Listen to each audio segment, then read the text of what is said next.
Bienvenidos al corazón de las palabras. La máquina de pensar. Conduce Pablo Silva Olazábal. Produce Gustavo Germán. Auspicia Biblioteca Nacional y Centro Cultural de España.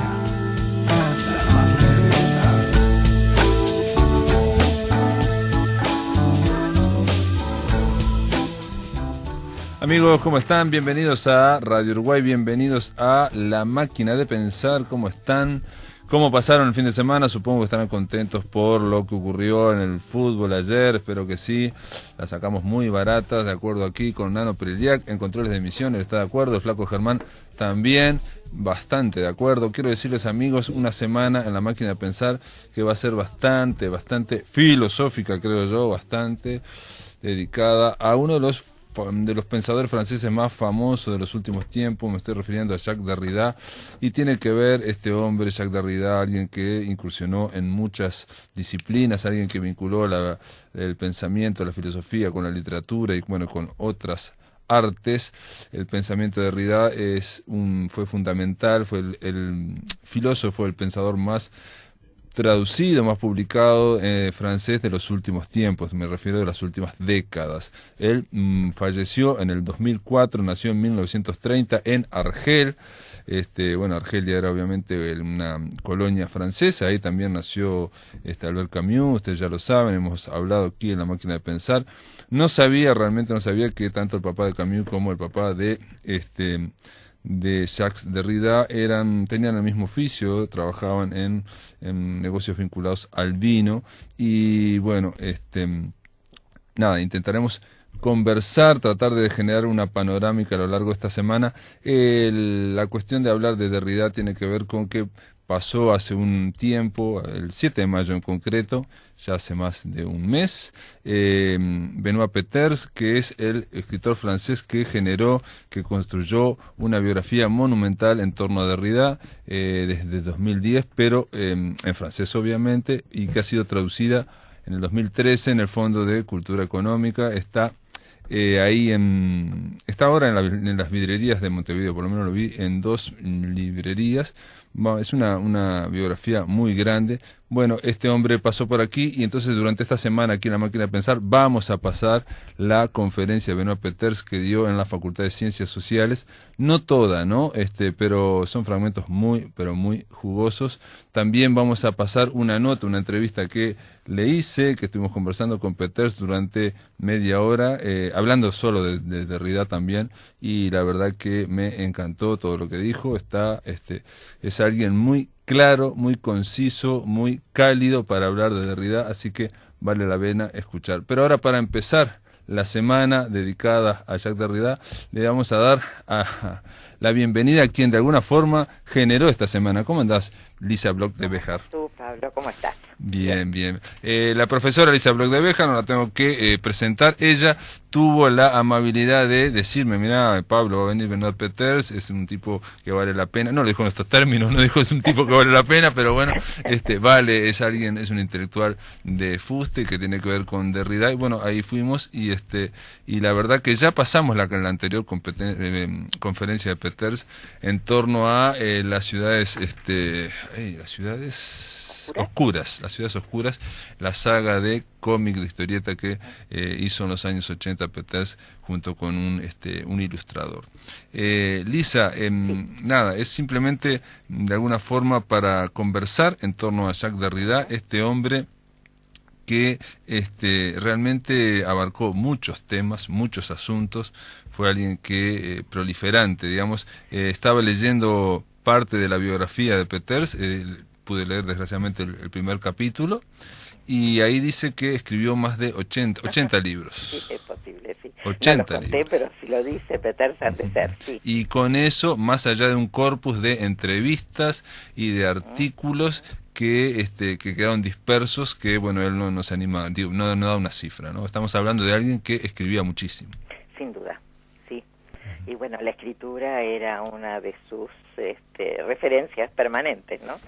Porque justamente si tú pensás en qué es la desconstrucción, yo digo desconstrucción a pesar de que la academia registra sin ese, dice deconstrucción, porque me parece que prefirieron estar más cerca del francés, La desconstrucción se basa justamente en a ver si puedo decirlo así, en una recuperación de la escritura, en una teoría que se enfrenta al estructuralismo, sobre todo al estructuralismo de Saussure, que había rechazado la escritura hasta denostar la escritura en un capítulo entero donde le atribuye Saussure, ¿no? A la escritura todos los vicios del prestigio, por lo menos.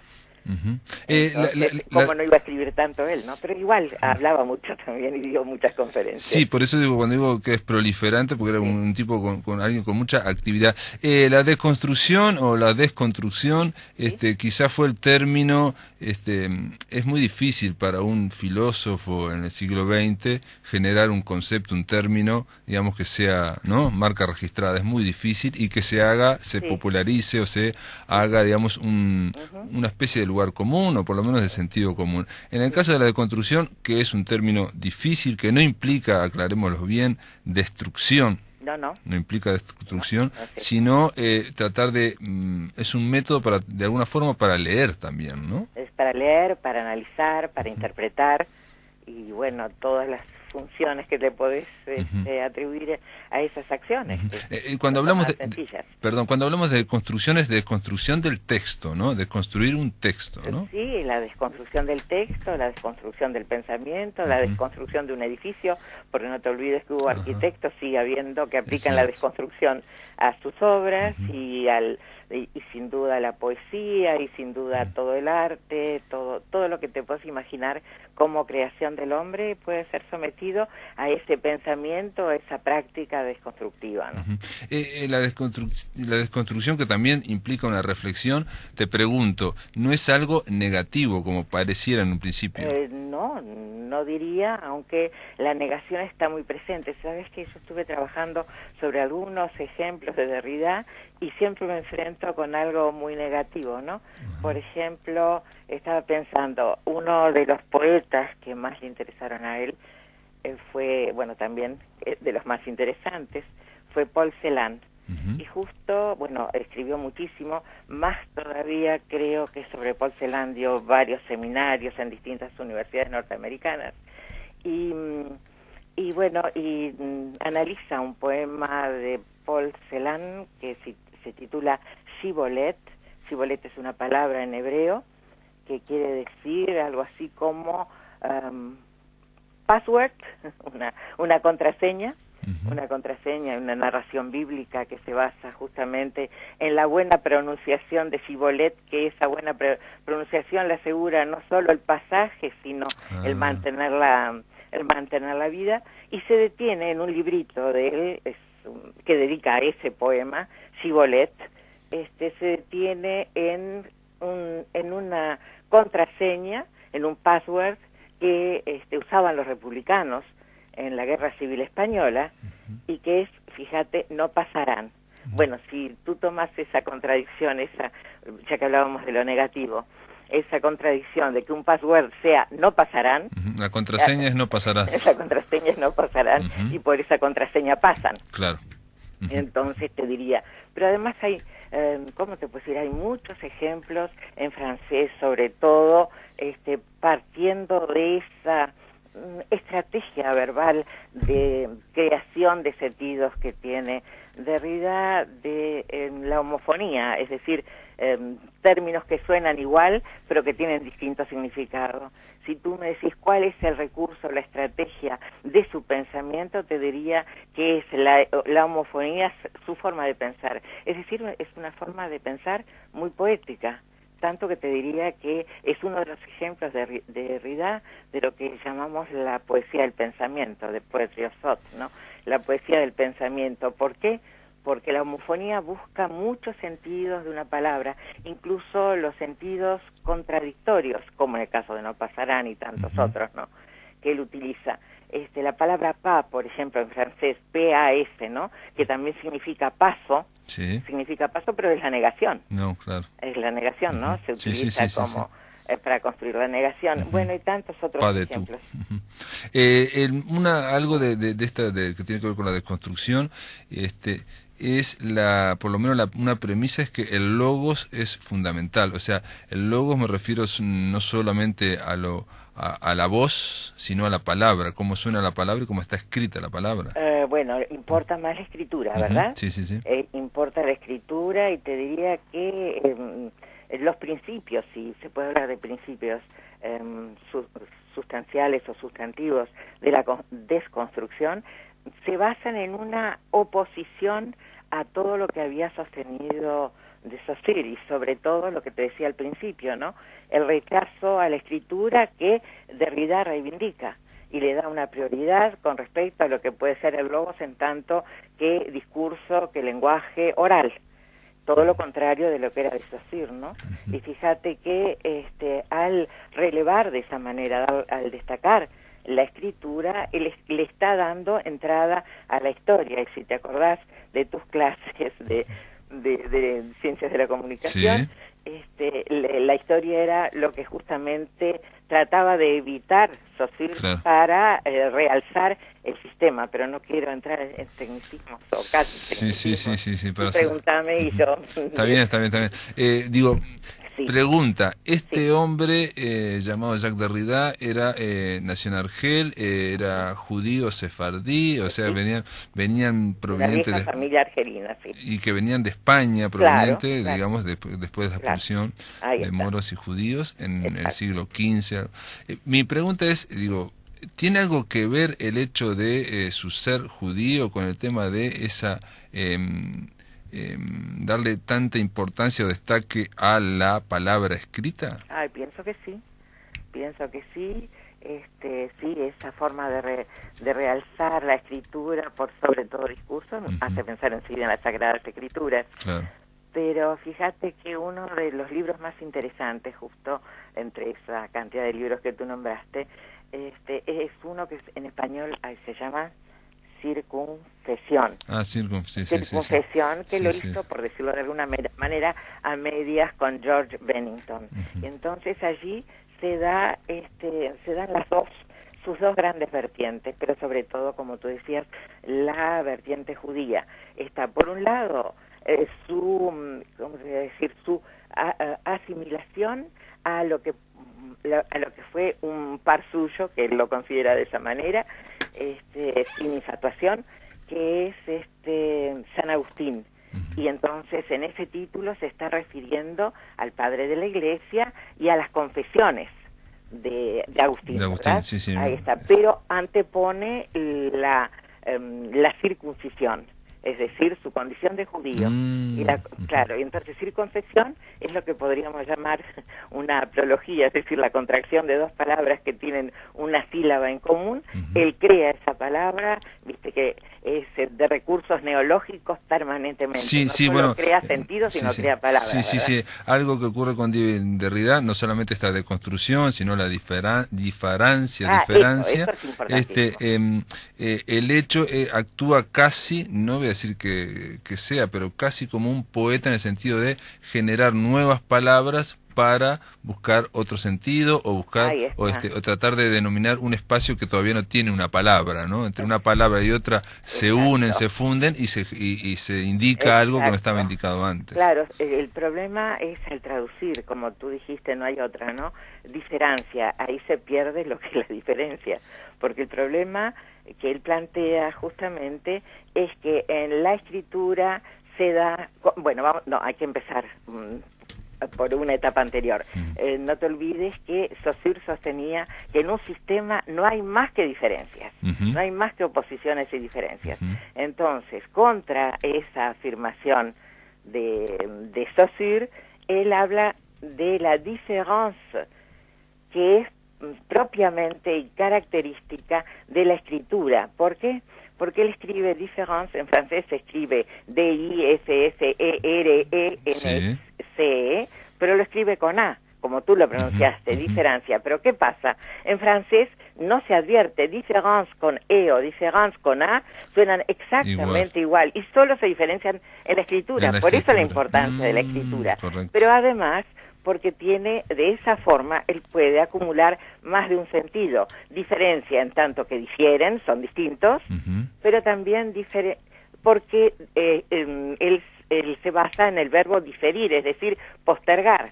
O sea, diferenciar y postergar por la escritura gracias a la escritura, es esa la gran diferencia. Y si me decís, si algo va a quedar después de mucho tiempo de todo el pensamiento de Derrida, que es frondoso y vastísimo y muy variado, seguramente va a ser esa noción. Esa noción. La noción de différence. La diferencia que implica de alguna forma, digamos, a ver si le acierto, digamos, estoy diciendo acá, implica el desfase, un retraso, una desviación de, digamos, de la palabra con respecto a la escritura, ¿no? La escritura siempre está como... No, el tema es, bueno, no sé, sí, no. En términos de lo hablado y lo escrito. Habría que desarrollarlo un poco más. En différence, que ya te digo, suena en francés y en español, se pierde al decir diferencia, porque suena distinto de diferencia, lo que hace él al introducir por la escritura la historia, está introduciendo el tiempo. De ahí la idea de diferir, de postergar, que es eso lo que hace la escritura. Es decir, que puede preservar de alguna forma la memoria. Él acá dice, te le voy a leer un texto muy breve de Derrida, que me pareció fabuloso. Dice lo siguiente: en el fondo, las memorias, aunque con una forma que no sería lo que en general llamamos memorias, son la forma general de todo lo que me interesa. El deseo irrefrenable de conservarlo todo, de reunir todo en el idioma de uno. Y la filosofía, en todo caso, la filosofía académica, para mí, siempre estuvo al servicio de ese designio autobiográfico de memoria. Sí, precioso. Tú sabes que él, como se dice ahora, hizo la curaduría de una exposición muy importante en el Louvre, creo que fue una iniciativa de Jacques Lang durante la presidencia de Derrida, que le dieron la posibilidad de elegir el tema que más le interesara para hacer una exposición y él organizarla, bueno, hacer la curaduría. Entonces él eligió, mira dónde, viste, siempre las contradicciones, siempre tratando de conciliar los opuestos, hizo Memorias de Ciego. ¿Y qué hizo en el Louvre? Reunió todos los cuadros que pudo, y todos los cuadros son grabados también, pinturas, grabados, alguna escultura que encontró en los depósitos del Louvre y en la colección, de ciegos. Memorias de ciegos llamó a esa exposición. Ya te das cuenta, la pintura de los ciegos, ¿no? Y bueno, y hay un precioso video que lo representa y un libro muy hermoso también donde se recoge todo ese material. O sea, siempre trabajando sobre la memoria y las contradicciones de la memoria, porque tú no te olvides que, bueno, el tema de esto de la diferencia y de la escritura y de la importancia parte de uno de los diálogos de Platón, de los que él habla con frecuencia y desde un principio, sobre el Fedro, ¿no? Y en el Fedro se cuenta, si tú te acordás, el mito de la invención de la escritura y el rechazo del rey Tamuz, que se llamaba, de ese invento que le presentaba a Teut como si fuera un gran invento y el gran remedio contra el pasaje del tiempo y contra el olvido, como un fármacon. Y el fármacon, que significa, y ahí tenés otra vez la arilogía, es decir, los significados opuestos que acumula una misma palabra, que significa remedio y al mismo tiempo veneno. Entonces la escritura, bueno, ahí está, desde el punto de vista de Platón, si es que acompaña el mito que él mismo cuenta, que Sócrates cuenta en el diálogo, hay que ver que Sócrates no escribía, entonces es justamente contra lo que puede ser esa convicción platónica del veneno de la escritura, ¿no? En esa, digamos, en ese mito, lo que se plantea es lo siguiente: alguien trae la escritura, la tecnología, la nueva tecnología de la escritura, y entonces lo que plantea el otro dice, pero entonces cuando escribamos no vamos a recordar, no vamos a ejercitar la memoria, por lo tanto nos vamos a debilitar frente a esta ayuda tecnológica y vamos a perder la memoria. Y el otro decía, no, en realidad es un reservorio de memoria. Claro, es memoria, pero al mismo tiempo olvido, ¿no? Y es olvido, claro. Porque te acordarás seguramente de algún verso que el olvido, dicen, es una de las formas de la memoria, ¿no? Y está lleno de memoria, ¿no? Sí, está lleno de memoria. Bueno, después de la pausa, Lisa, te voy a preguntar de algo capaz más pedestre, que es la visita de Derrida, que vino aquí a Río de la Plata, a Uruguay, invitado en parte por vos. Bueno, nos vas a contar bien, pero me interesa porque me hizo acordar ahora esto, de que la ilusión de Derrida era precisamente ver a un famosísimo ciego, a Borges, Por en supuesto. Buenos Sí, Aires. habla de Borges también en las Memorias del Ciego, claro que sí. Como gustes, sí, claro. Seguimos después de la pausa, estamos Bien. conversando con la profesora Lisa Bloch. Bien. En el aire de Radio Uruguay, La Máquina de Pensar.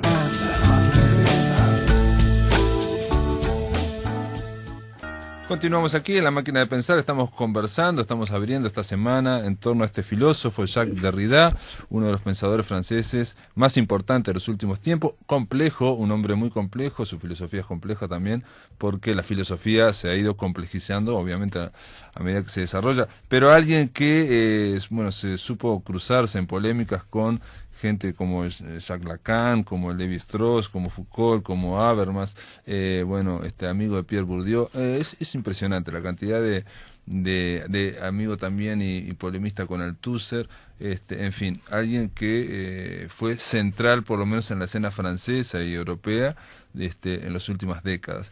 Y esta persona, este gran filósofo, este hombre importante, vino a Uruguay. Estamos conversando con la profesora Lisa Bloch. ¿Cómo fue que Derrida viene a Uruguay en 1985? Sí, vino el 12 de octubre de 1985, por eso el libro que recoge algunas de las conferencias que él hizo acá y también de otros colegas de Yale y otros colegas de América, se llama La Desconstrucción, que estábamos hablando de eso, otro descubrimiento de América, ¿no? Empezó, pero en fin, tiene muchos sentidos, porque también la desconstrucción se radica de alguna manera en América o entre América y Europa, ¿verdad? Entonces, ¿cómo empezó todo? Bueno, yo estaba en la Universidad de Yale, era en 1984, y por esas cosas uno de los pertenecientes a la desconstrucción, Gilles Miller, me mencionó que Derrida iba a hacer un seminario allí en Yale, en homenaje a Paul de Man, porque justamente había muerto unos meses antes, y de ahí salió Memorias para Paul de Man, ¿verdad? Bueno, después hubo todo un conflicto, una polémica también, a partir de esta relación de amistad y de colegas entre Paul de Man y Derrida. Me interesó mucho, fui al seminario y tuvimos también otros encuentros donde conversábamos con él, con Jeffrey Hartman, con Gilles Miller y sobre todo con Emir Rodríguez Monegal, que era el director del Departamento de Estudios Latinoamericanos en la Universidad de Yale. Y programamos, con la condición de que se restableciera la democracia, que ya parecía que iba a ocurrir eso muy pronto, en Uruguay, programamos ahí un ayornamiento para el Uruguay después de esos años tan difíciles y de distancia de todo lo que había ocurrido en el pensamiento en el mundo, un seminario sobre la desconstrucción. También con ese mismo propósito vinieron, pero en otros momentos y digamos dentro de otro marco, ya Genet, por ejemplo, que llegó en marzo, y también hicimos una presentación de la teoría de la recepción. En fin, todo un año dedicado a actualizar lo que en el campo de la teoría literaria y del pensamiento cultural se había desarrollado durante los años previos. Ahora habíamos pensado en un seminario en el que participarían estos que te nombré, Jeffrey Hartman, Gilles Miller, Emir Rodríguez Monegal, también Jacques Derrida, por supuesto, para junio de 1985. Desgraciadamente Emir se enfermó y entonces, en lugar de hacer un seminario en el que participaran todos en un diálogo que así habíamos previsto, tuvo que hacerse según palabras de Haroldo de Campos, que también participó. Ah, Haroldo de Campos también. Sí, claro, sí, vino, estuvo ahí en esas circunstancias acompañando a Emir Rodríguez Monegal especialmente, y Haroldo dijo, bueno, esto no es un seminario, es un diseminario, porque claro, estaba el libro de Jacques Derrida, que se llama La Diseminación, pero también porque el seminario hubo que hacerlo en lugar de conjunto, coloquial y simultáneo en varias etapas. Entonces Derrida vino en octubre Emil Rodríguez Monegal con Haroldo de Campos vinieron en noviembre, y en diciembre llegaron Gillis Miller con Jeffrey Hartman, de ahí el diseminario, ¿no? Claro, claro. Sí, estuvo acá, y la condición así indispensable era que para realizar lo que habíamos programado es que se restableciera la democracia, y eso ocurrió y ellos vinieron. Así empezó. En el caso de Derrida, te vi que en la conferencia que hiciste previa a la conferencia de Benoît Petersen, y que en algún momento vamos a pasar acá en la máquina de pensar, porque está muy, muy interesante, muy entretenida. Vos comentás que Derrida, quería venir a Río de la Plata, en primer lugar, como ilusión para ver a Borges en Buenos Aires, ¿no? ¿No? Cronológicamente no fue así. Te cuento que él vino acá, trabajó intensamente porque dio conferencias, un seminario todos los días en el IPA, y me gustaría comentarte en qué consistió ese seminario en el IPA, conferencias, mesas redondas, entrevistas.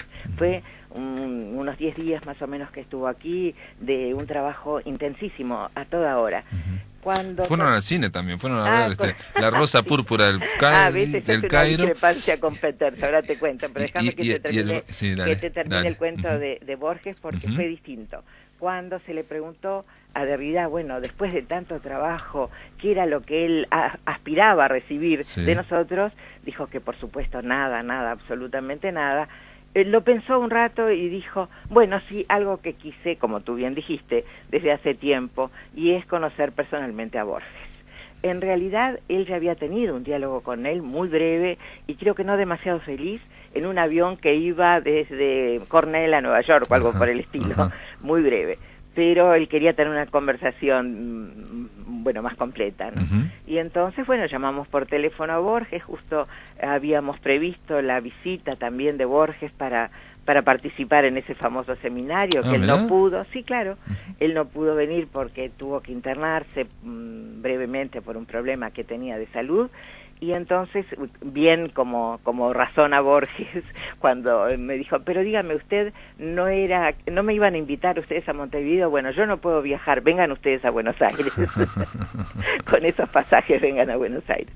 Y ahí estuvimos, sí, efectivamente, con Borges, fue una larga conversación, de las que mi esposo sacó unas cuantas fotos. Pero Derrida, ¿fuiste con Derrida a ver a Borges? Sí, claro, sí, él estuvo presente, pero más que eso todavía.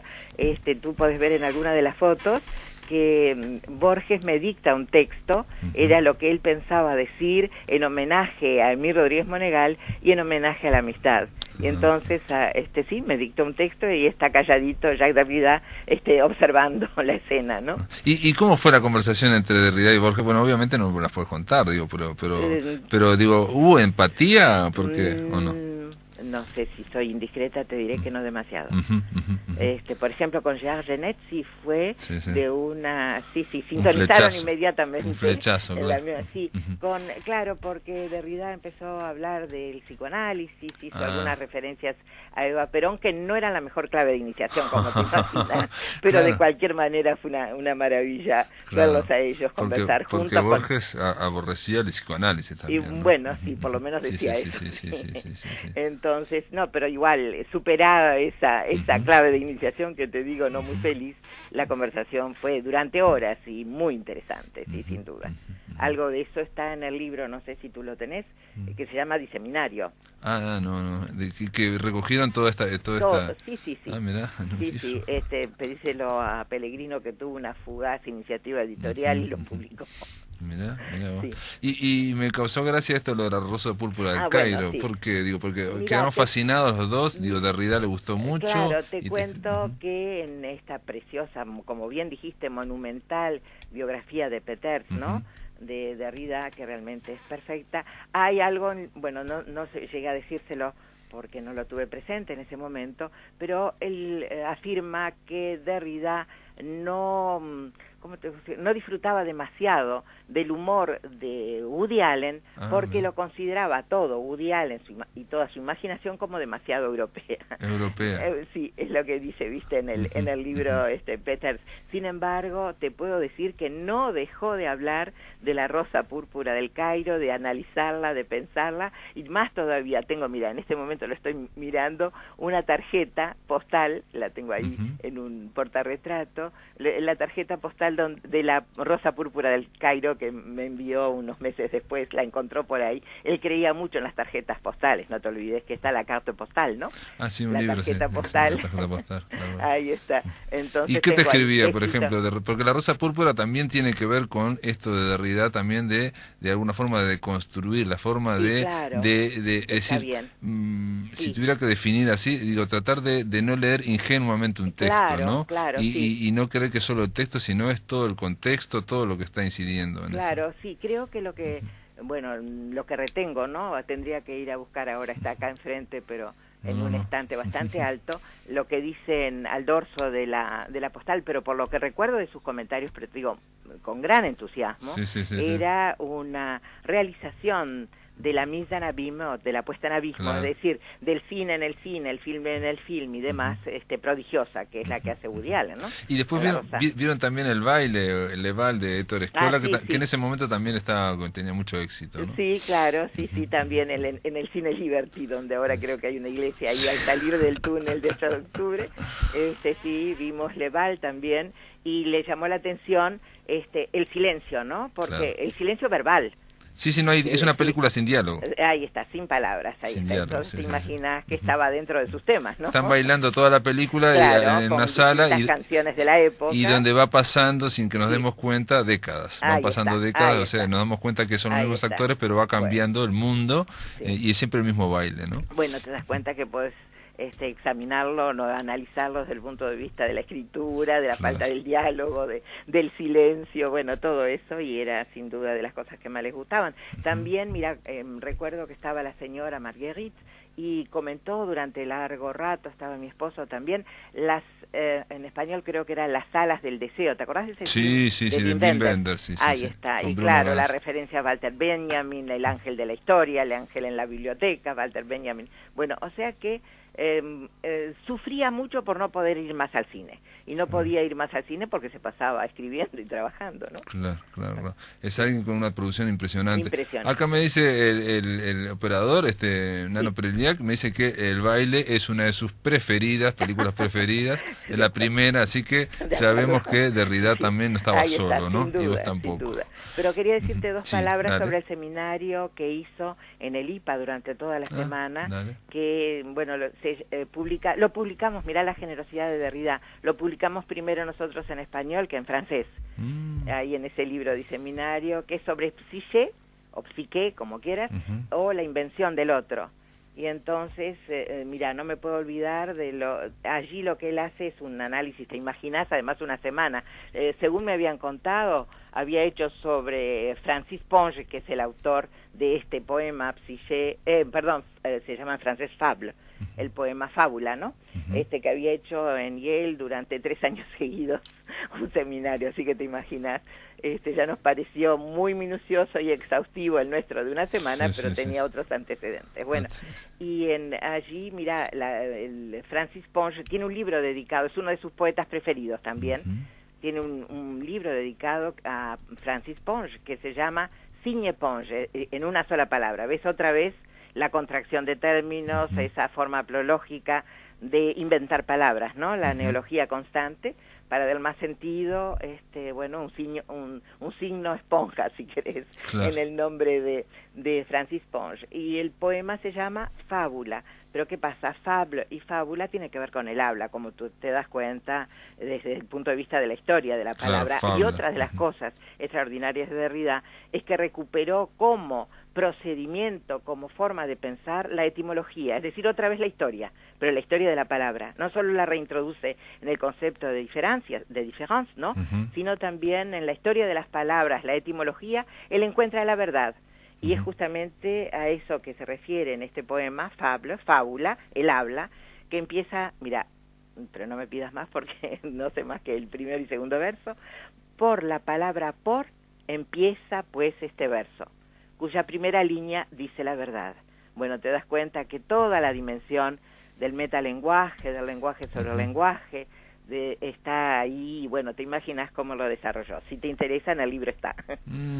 Sí, lo que tiene Derrida es que, bueno, la etimología, después lo hablaremos durante la semana, ¿no? O sea, la raíz de las palabras que llevan a otras palabras, a otros conocimientos y que iluminan a la palabra. Lo que hace también es que uno al hablar o al leer, da una sensación como de vértigo, porque es muy profundo todo, entonces empieza a generar tantas cosas que es como asomarse a un balcón y dice, uy, esto es muy, muy alto. Pero está muy bien eso de vértigo que tú decís, porque es vertiginoso en el sentido también de la verticalidad, es decir, la introducción de la historia nuevamente respecto a la palabra, ¿no? Y de alguna forma de tratar de leer sin ser ingenuo, tratar de ver que los textos pueden tener una profundidad que uno no tiene ni la menor idea. Es cierto, pero se vuelve un poco difícil, complejo, esotérico a veces, ¿no? Bueno, pero lo que da es eso, pues digo, quita la ingenuidad, digamos, ¿no? Quita, da otra visión, ejercita, es como ejercitar, mirar a lo lejos o mirar muy cerca, uno ejercita, o ver cuadro, ¿no? Uno ejercita. Claro, y además te establece o te crea una relación distinta con la palabra, ¿no? Claro. Lisa, nos recontrapasamos, te agradezco muchísimo. Te iba a decir. No, nos pasamos como 4 minutos ya. No, diría bastante más. Sí. Gracias por estar aquí y gracias por ayudarnos a iluminar o a empezar a hablar de este hombre tan complejo de Derrida. Gracias a ti por tu interés, Pablo. Vamos, gracias. Hasta pronto. Hasta luego. Chao. En el aire de Radio Uruguay, La Máquina de Pensar.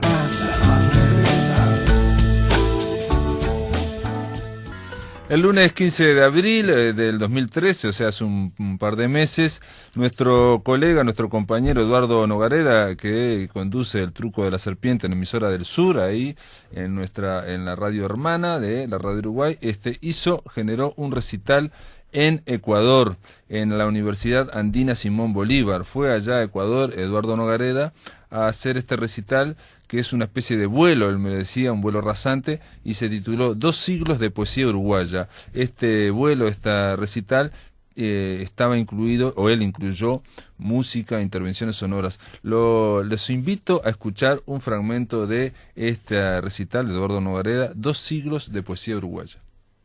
Entre las voces singulares de la poesía uruguaya, sin duda, es principal, es importante, la de Marosa Di Giorgio, nacida en 1932, fallecida en 2004, oscura, intrigante, enigmática. Los hongos nacen en silencio. Algunos nacen en silencio.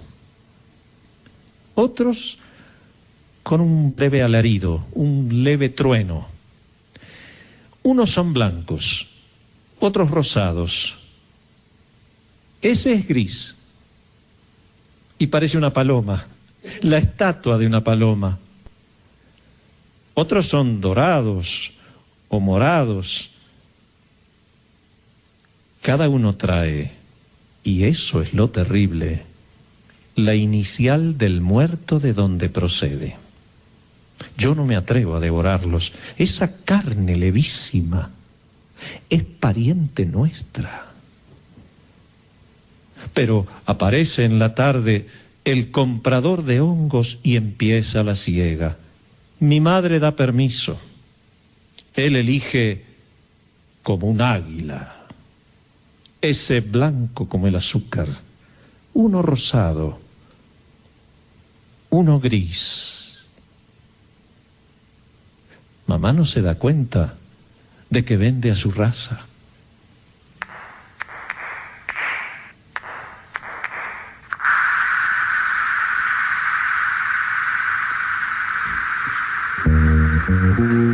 Al alba bebía la leche minuciosamente bajo la mirada vigilante de mi madre. Pero luego ella apartaba un poco, volvía a hilar la miel, a bordar,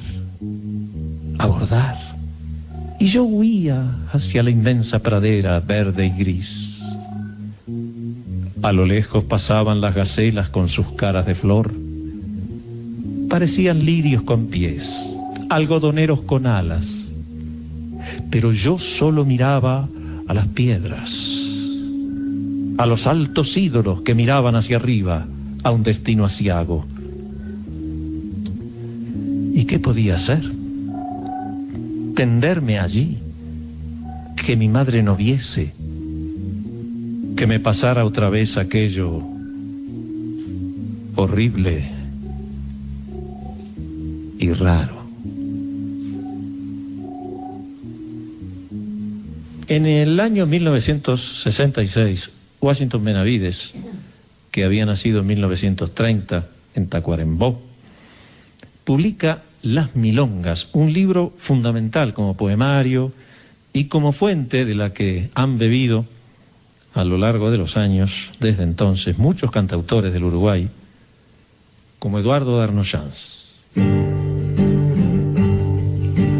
Conocerse, claro está, que necesita su tiempo, con años que albañilean y años de derrumbamiento.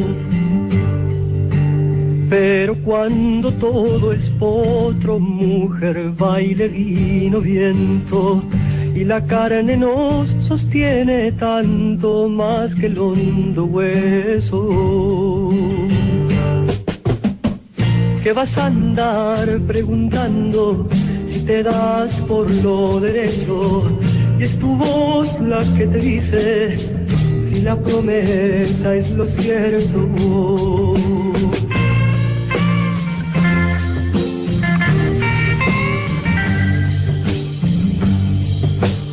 Y de pronto se volaron la mujer, el vino, el fuego, que sostenía las carnes, el temple del instrumento. Tiene un cantor de boliche, me conocí en el ejemplo, ya perdí mi compañera, desatame de este enredo, ya perdí mi compañera, desatame de este enredo, ya perdí mi compañera, desatame de este enredo.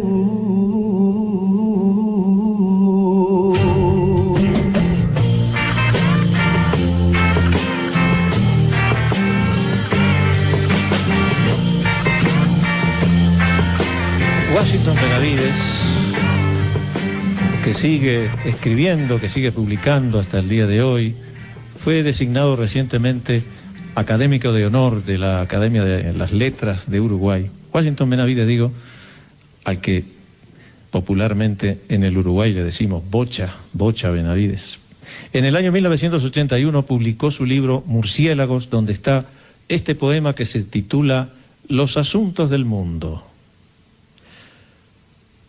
Una mañana esmerilada, de pronto, como si le calaras lentes a un miope, paró la lluvia y todo lo que era acuarela borrosa, desatino, se dibujó en el aire con una precisión de cosa recién hecha. No carecía de magia ese cambio en el mundo, una magia muy vieja y muy reciente. El hombre en la caverna husmeó los rápidos olores del ambiente. Una felicidad somática le entró por las narices y atinó el pie desnudo sobre la tierra húmeda. El rastro del mamut se continuaba en tranvías extintos y en troleis herrumbrados. La tierra tras la lluvia era otra cosa. El caballero andante embrazó su cartera y empuñó su paraguas. Los asuntos del mundo aún estaban pendientes. ¿Los poetas entienden los asuntos del mundo? ¿Alguien los entiende? Cuando se produjo la muerte de Ernesto Che Guevara, Salvador Puch, poeta que había nacido en 1939, que falleció en 2009, escribió un poema que tituló Al comandante Ernesto Che Guevara, y ahí está el verso más conocido de toda su obra, de Salvador Puch. Ese verso es el que abre y cierra este poema. Las palabras no entienden lo que pasa. Las vocingleras, las oscuras, las dóciles, las que llaman las cosas por su nombre, las que inventan el nombre de las cosas, las palabras que dije o me dijeron, las que aprendí en los libros, las que escribo, las que pensé mirando una ventana, las que acercándose al silencio gritan, las que al tocar el fuego se desfogan, las que truecan los trinos y los truenos, las que sirven la mesa de mi casa, las de la nítida caligrafía que cae por las paredes de la escuela, las que dicen a dúo el pez y el pájaro, las palabras que tuve o que no tuve para llamar al mundo y que viniera, las que tienden un hilo minucioso que va de los balcones a las bocas y de las bocas a la historia, y pasan, las que pasan la noche entre papeles o suben la escalera del insomne y se introducen en su sueño a ciegas, las que ordenan el ruido en los rincones, las que barren el vómito de rabia, las que saltan del fémur a la luna, las que cortan la sombra calcinante, las que labran un nombre en una piedra para mejor perpetuar el olvido, las que bajan al árbol por el aire y se trepan al cielo por el tronco, las que mastican un cangrejo lento, las que anuncian el fin de la cuaresma, las que le quitan el sueño al asesino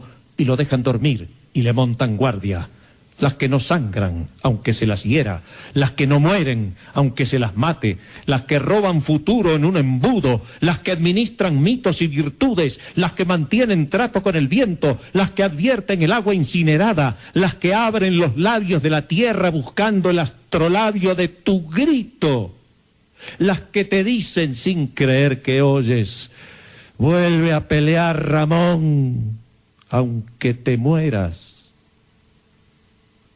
Las palabras no entienden lo que pasa. Poetas de la generación de los 60.